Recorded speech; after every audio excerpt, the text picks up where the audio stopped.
El extracto del meteorito contenía moléculas que eran capaces de formar diminutas burbujas o vesículas. Estas vesículas parecían la membrana exterior de un pequeño microbio.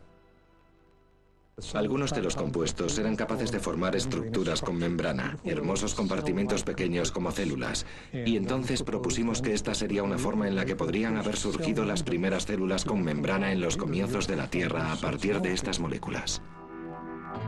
Quizás estos compuestos procedentes del espacio fueran los primeros pasos en el camino de la vida. Pero para formar membranas, estas moléculas necesitaban haber estado en agua y en la concentración adecuada.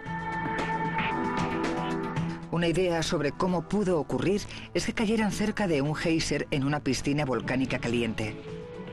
Mientras las gotas de agua se evaporan, las moléculas empiezan a concentrarse cada vez más y forman diminutas vesículas. Quizás estas células unidas con membrana procedentes del espacio fueran los primeros pasos en el camino de la vida.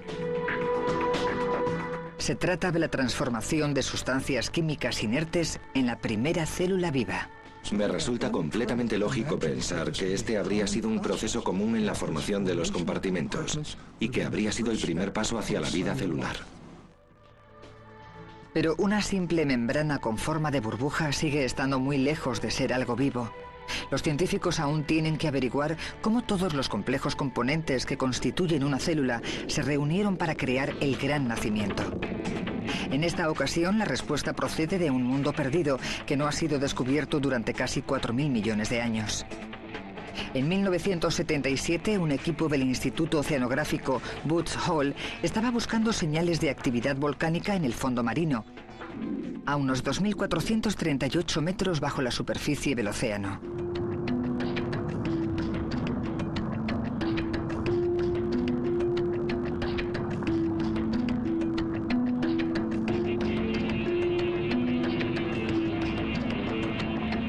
Junto a estos agujeros hidrotermales, también encontraron un increíble mundo submarino.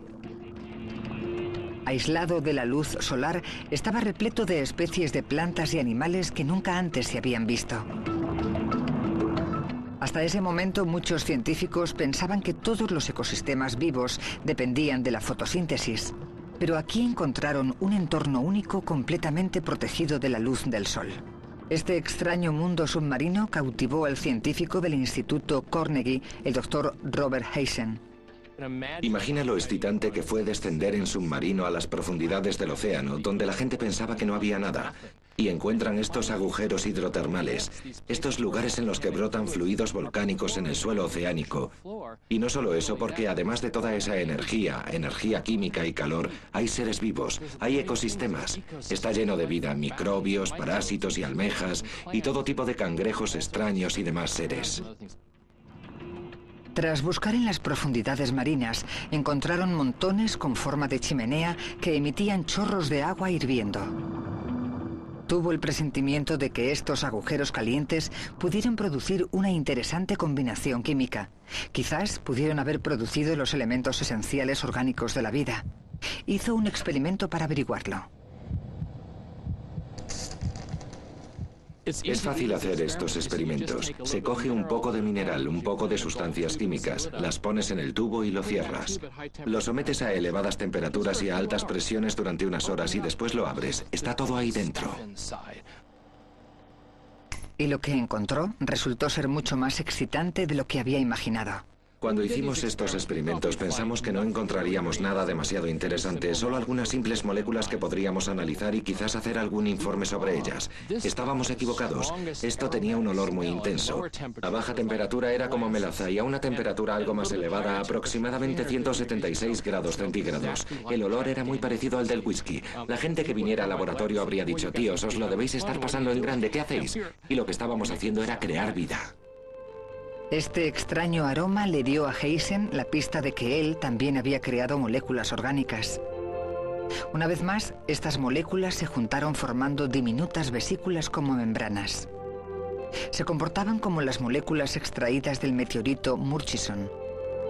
Así que Heisen había descubierto que puede ser posible crear estas membranas celulares cerca de los profundos agujeros marinos. Sin embargo, otros científicos piensan que este extraño mundo submarino era capaz de proporcionar algo más que una simple membrana celular. Creen que estos cálidos agujeros fueron donde todos los componentes del origen de la vida se reunieron. Para que se produjera el gran nacimiento, los científicos piensan que se combinaron algunos elementos esenciales. Por ejemplo, la vida necesitaba un contenedor que vino en forma de membrana. Necesitaba alguna forma de reproducirse. En la actualidad, ese proceso se logra mediante una extraordinaria cadena de moléculas orgánicas, el ADN. La vida también necesitaba un motor, un proceso químico llamado metabolismo que convierte el combustible en energía útil. De acuerdo con el doctor Michael Russell, en el Jet Propulsion Laboratory de la NASA, el metabolismo llegó primero.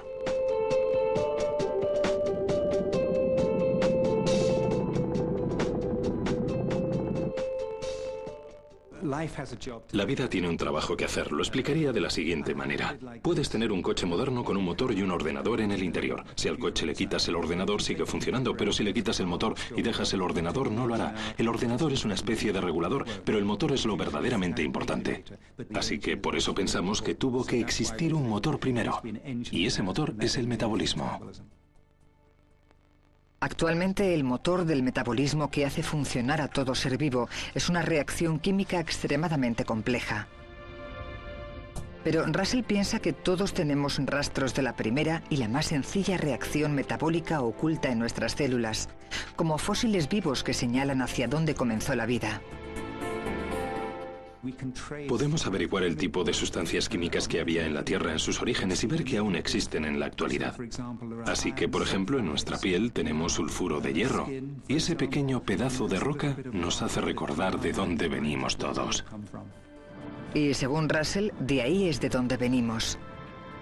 Los profundos agujeros marinos están fundamentalmente hechos de sulfuro de hierro.